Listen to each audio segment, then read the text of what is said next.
انه شايف لا لا لا لا لا اليوم ده احنا انا فاكر نو ده كانت خناقه بيني وبين جابي على الفركش.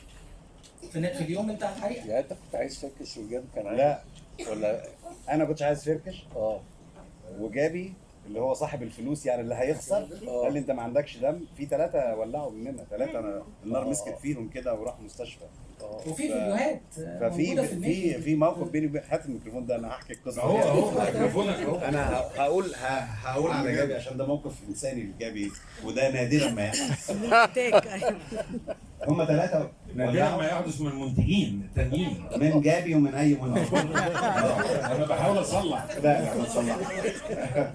ال3 ولعوا تمام، وبيجروا واحنا بنجري وراهم عشان نطفيهم. انت عارف اللي بيبقى ماسك فيه النار بيجري بيفتكر ان هو المهم يعني.